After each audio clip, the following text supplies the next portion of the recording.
Hi, I'm Patricia Grabarek. And I'm Katina Sawyer, and welcome to the Worker Being Podcast.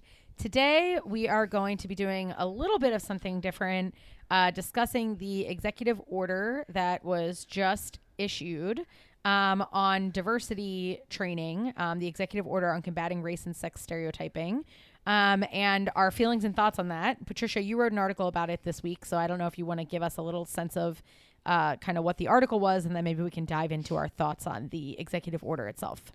Yes, so I wrote an article that basically highlighted a little bit of what the executive order is. We encourage you to read it yourself, so we'll definitely have a link to it so that you can look through the whole thing and really understand what it says directly. But what I wrote about was just how the confusion behind the order. So in case you don't know, it is about diversity training, and basically it applies. So there was one order that was filed at the beginning of September, and then this order was filed September 22nd. So it kind of extended the original order to federal contractors and grant recipients. So basically what it is it's an order.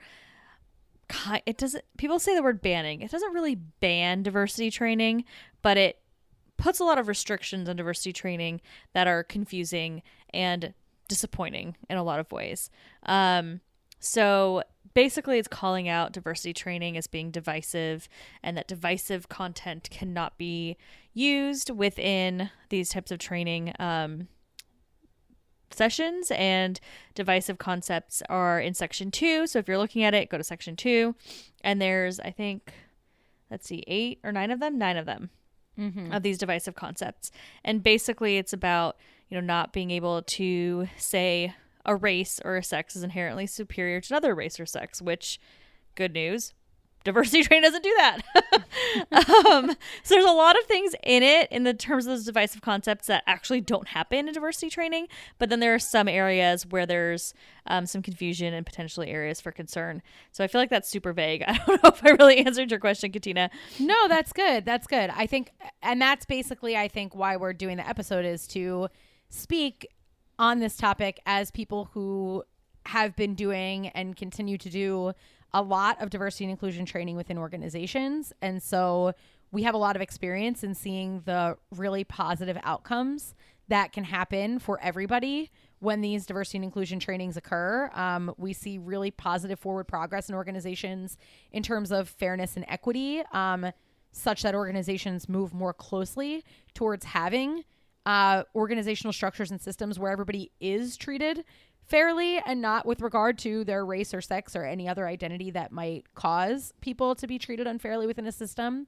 So we see these trainings as actively bringing to fruition some of the outcomes that are highlighted here as being positive, like making sure that people are not treated differently because of their demographic identities. But unfortunately, in order to get to that place, we need to talk about what the problem is. Like, why is that not the current state of affairs in many organizations? And if you look at the data as we have in many organizations, and also just the research on this topic area, unfortunately, the data shows that unconscious bias and conscious biases show up in the way that organizations are structured, in the systems and structures. If you look at who's on executive leadership teams, if you look at the way that people move throughout organizations, if you look at the kind of feedback people get, the kind of mentoring people get, there's tons of research on this that shows that currently we're not actually performing equal outcomes. And so unless we address why that is, or what the problem is, we can't move past into sort of the future that this executive order kind of paints as already having come to light. And so I think that's the biggest miss here, is that it's sort of assuming that we've already fixed a lot of the issues that are causing inequity in organizations, and that now we need to sort of move to a new level, when the reality is many organizations still have these problems and will continue to have these problems unless we're able to actually speak about what the issue is. So I think that we feel passionately about this because we've seen the good that these kinds of trainings can do and starting really important conversations that the research shows when organizations are more fair and people are treated equitably, everybody benefits, not just minority group members. Everybody benefits when people perceive the organization as being fair. But we can't get to that place unless we have really honest and open conversations with each other about where the problems sit. And it feels like this executive order is precluding those kinds of really important conversations that organizations need to have to get to that place. Yes, exactly. I think the biggest concern for me is the same that you mentioned here. It's really, how are we going to talk about the issues with race when there are, when we're not talking about it directly, when we're not actually able to discuss what's going on in the society around us. So we can't really fix any issues or challenges that organizations are facing if we can't talk about the problems. And this kind of applies to, not kind of, it definitely applies to society as a whole. So one of the divisive concepts is that the United States is fundamentally racist or sexist. And it's a very simplistic statement. And unfortunately, there's a lot of racism and sexism within our systems in the country, in our society, in our governments. So having such a simplistic view on it as being a divisive concept means we don't get to talk about the broader issues outside of the company that you're in. Granted, most of the time within diversity trainings, you're kind of focusing internally within the company. How can we address systemic issues within the organization? But those stem from broader concerns and issues, and sometimes they come up. Sometimes people, may have questions as to why certain groups aren't, seen or represented as frequently in certain levels of organizations. And if that's the case, then we're not able to talk about, if diversity trainers aren't able to talk about the broader perspective, right? Like concepts like redlining, concepts like, if we go back to like Jim Crow era laws and things like that, that prevented groups from getting the same opportunities, then we can't really articulate the systemic issues why organizations have challenges too. Does that kind of make sense? Yeah. And I think that organizations, institutions in general, and society are microcosms of the culture that they're in. And so, while we are not trying to say that anything, any person, any entity is fundamentally racist or sexist, because there's another piece of this that basically says you can't say that one race or sex is inherently superior to another race or sex. So you can't say that any person of any race or sex is inherently racist or sexist or oppressive, consciously or unconsciously. No one in any of these diversity trainings would ever say like you're born inherently racist or sexist, or no one would ever say like an institution is fundamentally, unchangeably, inherently this way, right?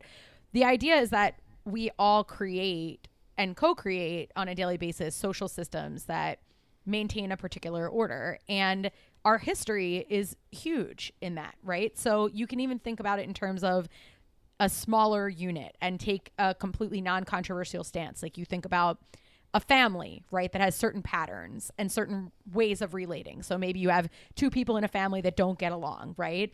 And those people don't historically get along over the course of decades, let's say. And then they finally make up. And then in the decades to come, their relationship might grow better, right? But it may not be the same as a relationship where two people have had a good relationship from the very beginning in that family, right? Like your history matters to your present and to your future. And it matters the same for a small group, a larger group, and an even larger group. So we're not saying that the United States is fundamentally anything or people are fundamentally anything. But what we are saying is that we have created a system that if you look at any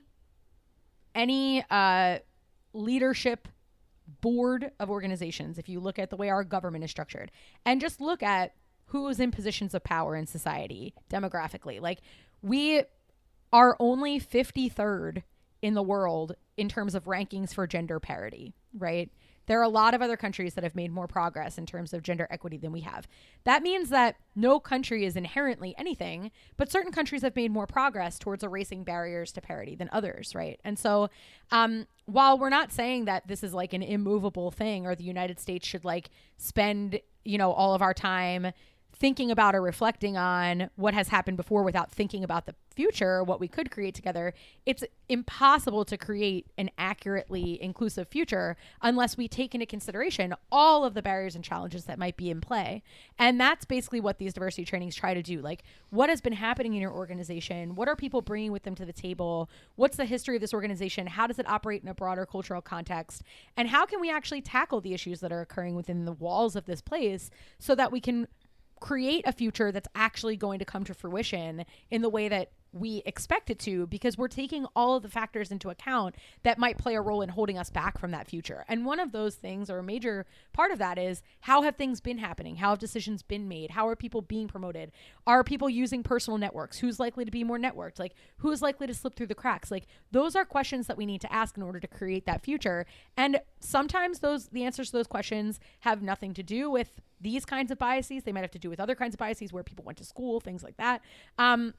But sometimes they do have to do with these kinds of biases. And so being unable to name those biases in a training really does a disservice to being able to move things forward in a productive manner.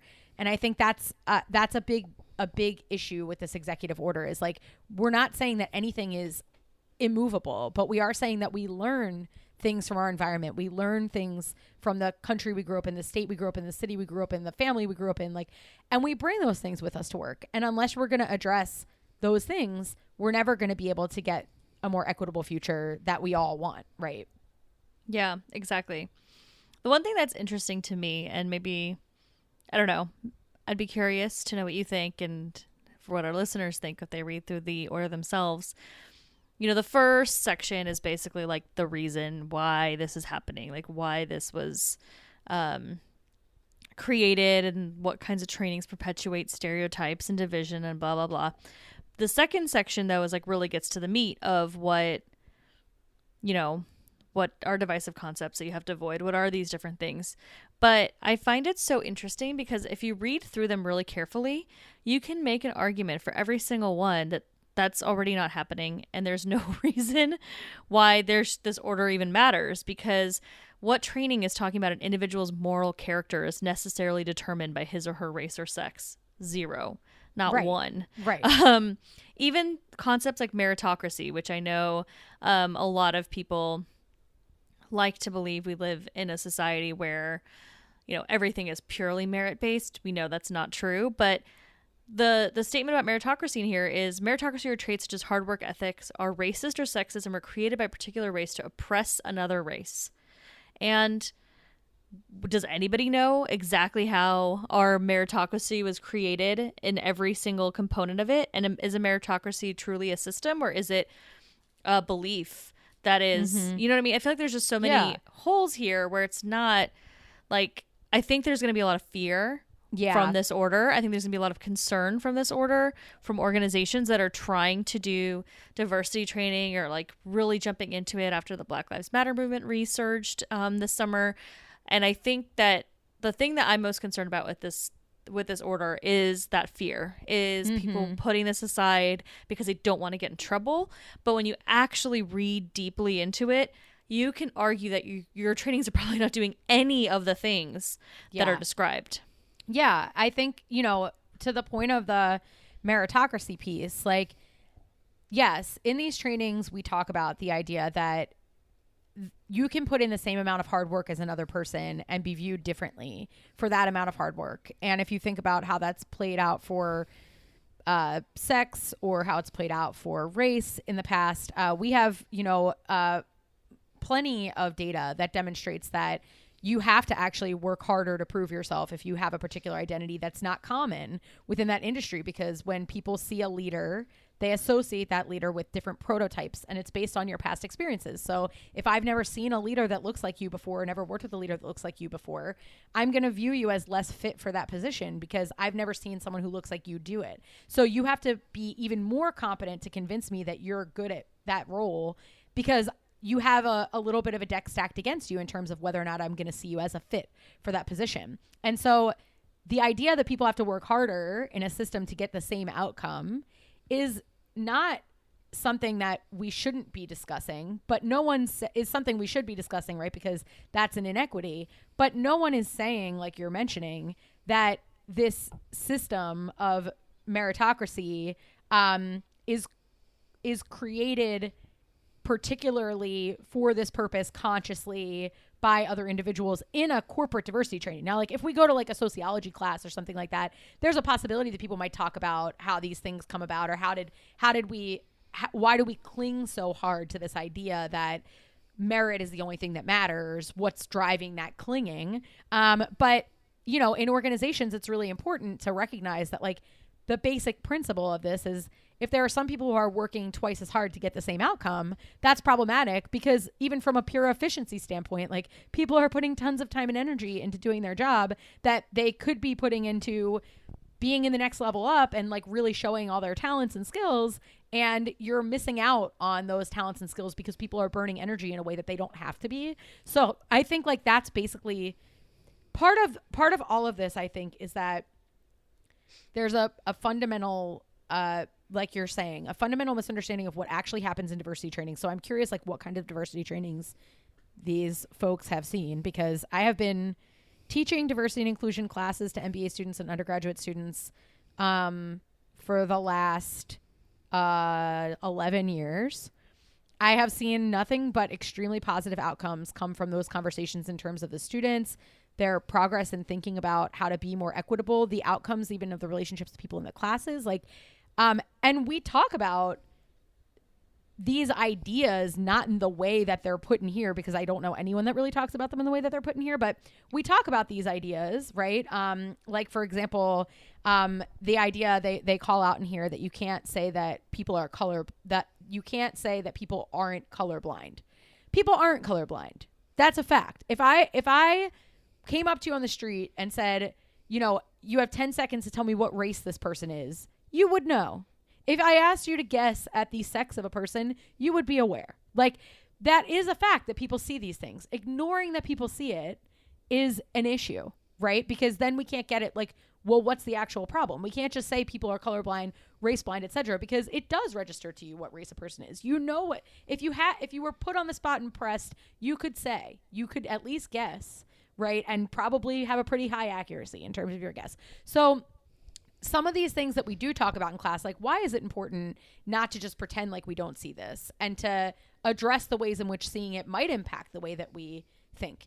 Does it impact everybody all the time in the same way? No. But for people who have never actually thought about that or examined how a person's race might impact the way they think about them, or the way a person's gender might impact the way they think about them, like all of those things are important to explore in yourself, because it's not until you explore them that you can really figure out whether or not there's an issue. So there are some things in here that I think are misunderstandings of what the intent of the conversation is more like a self-reflection and exploration to be able to overcome hurdles that you might have to being a more equitable leader or citizen, and not a blaming of individuals for having those beliefs, which is not something that I've seen work, and it's not something that I see people do. Mm-hmm. Yeah, I haven't seen anyone do the things that you mentioned as well. You know, I've been through a number of diversity inclusion trainings as an employee. Obviously, we've run plenty, and I've never seen the concepts used in the way that they describe here. And honestly, if you're looking at the purpose statement and the examples provided from different organizations, we're not getting the full picture, because we're only seeing quotes around a couple words here and there. So we don't fully understand what the materials are. And I would personally believe that some of the materials, you know, maybe look bad initially from this perspective, but if you were to actually look at the full materials, it would not be the case.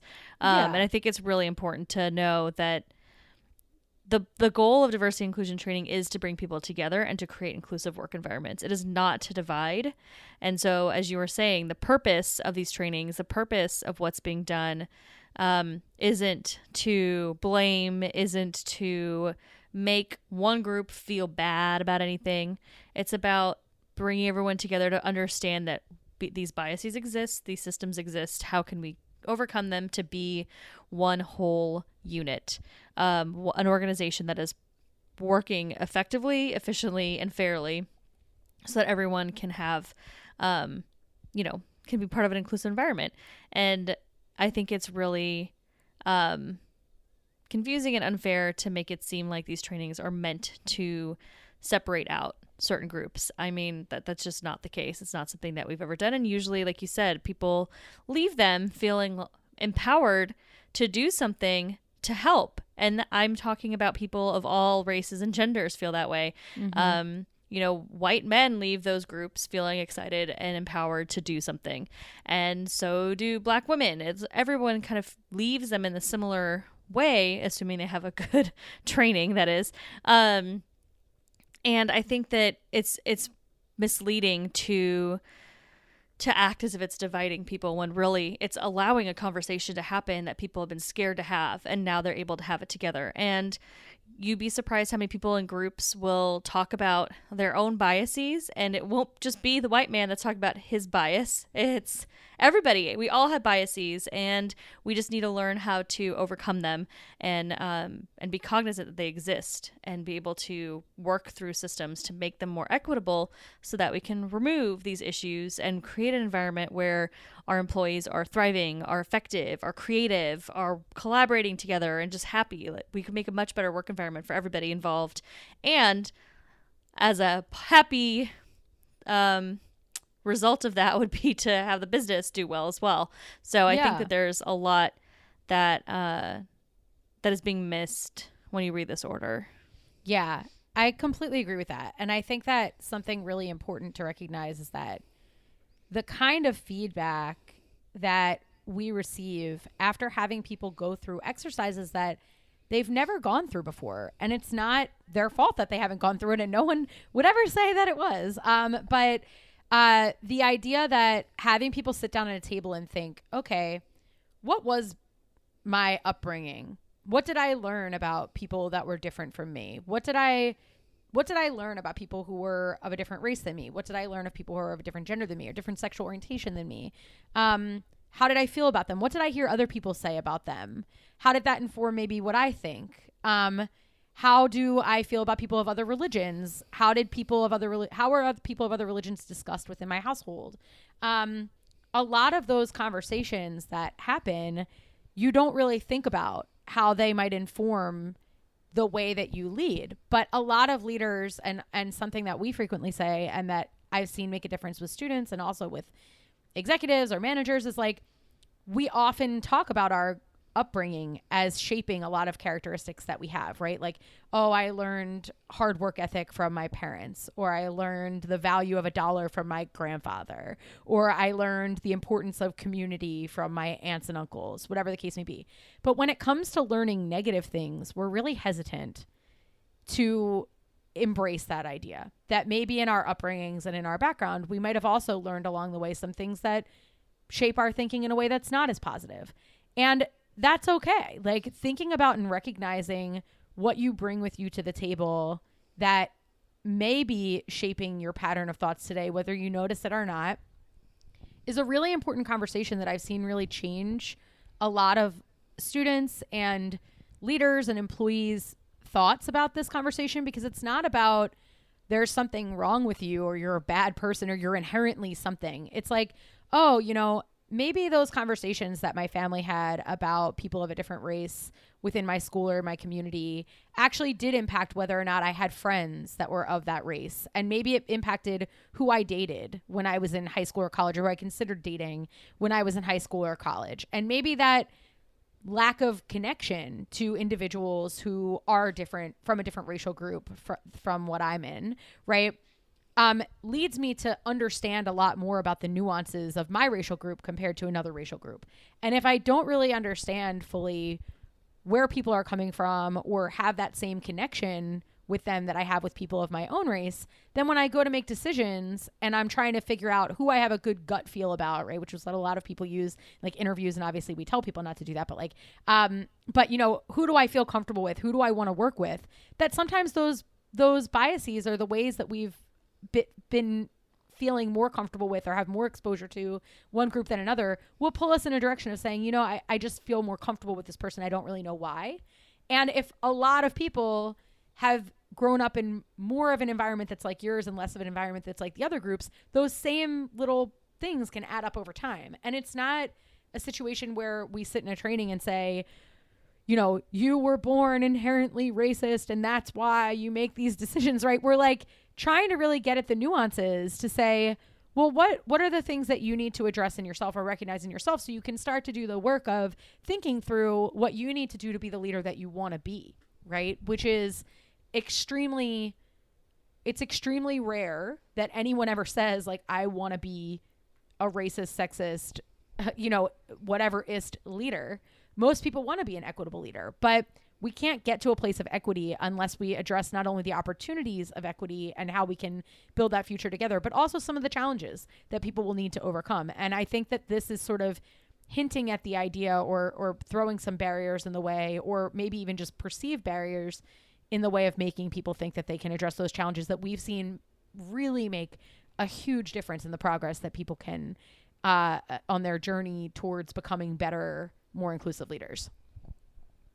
I love it. I feel like you just basically taught a class right now. You gave a little sneak peek into the types of concepts that are really important.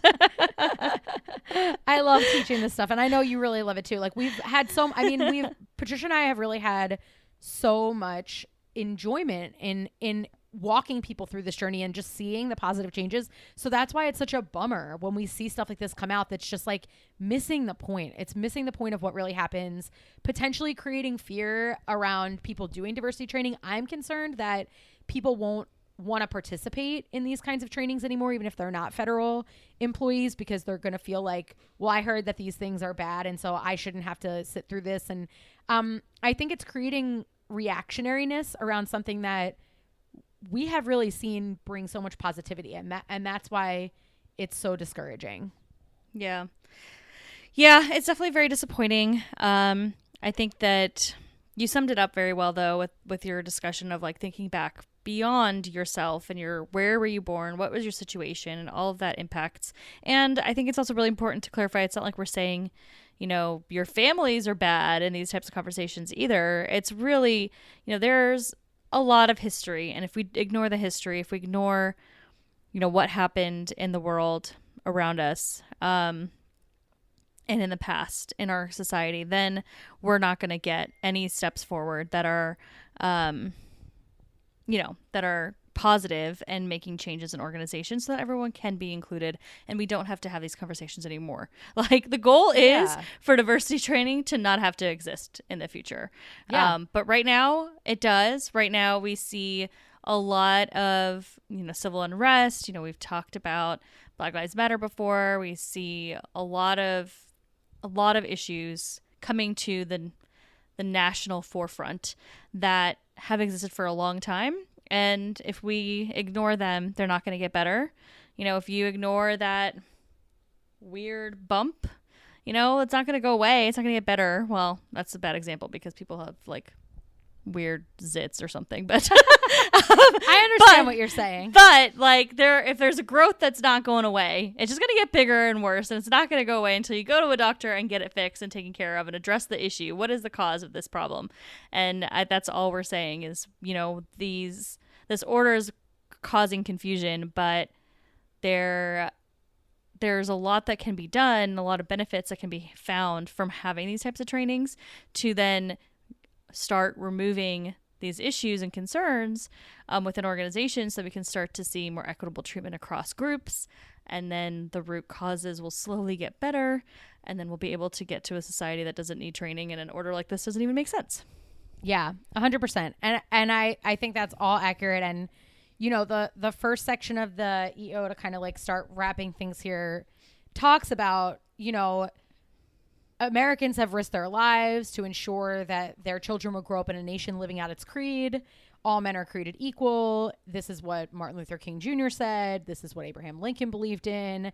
And we've made a lot of progress. And basically it's saying that people want to try to act like that progress didn't happen and we still have these, collective and political identities that are causing racist and sexist outcomes.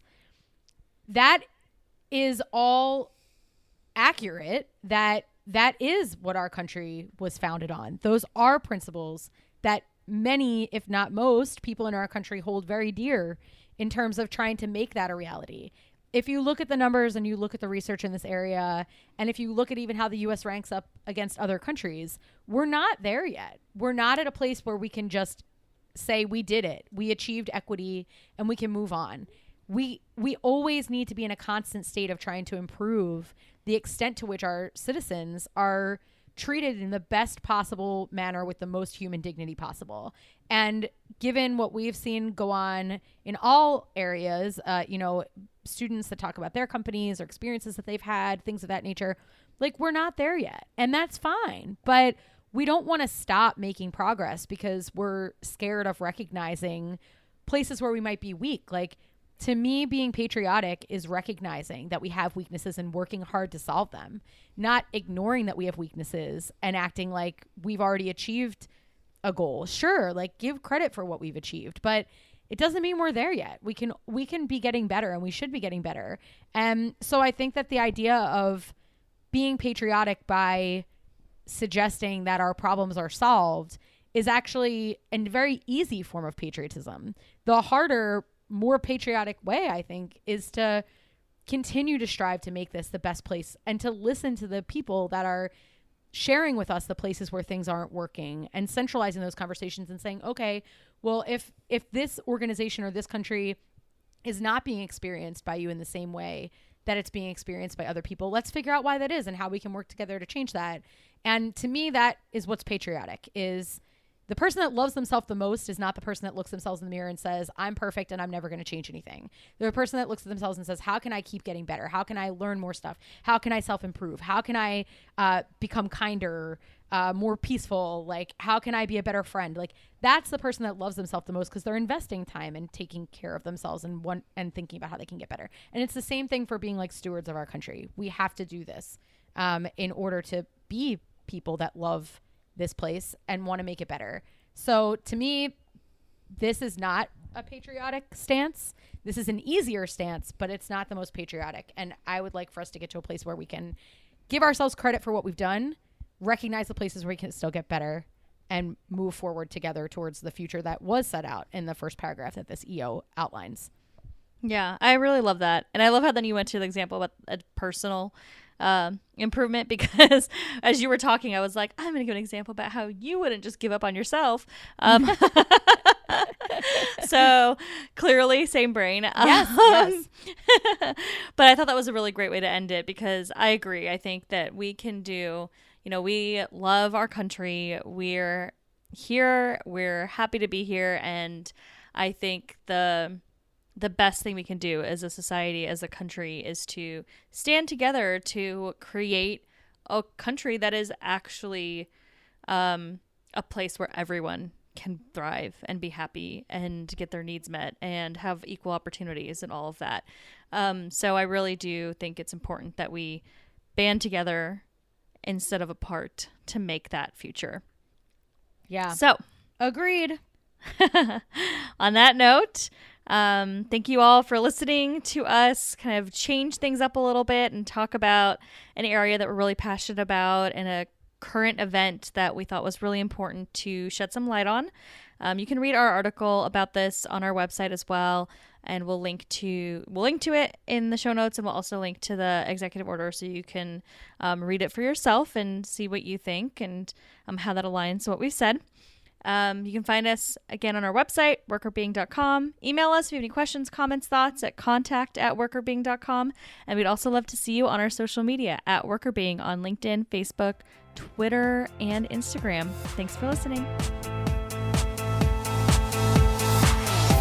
The Worker Being podcast is hosted by us, Patricia Grabarek and Katina Sawyer, and produced by Allie Johnson.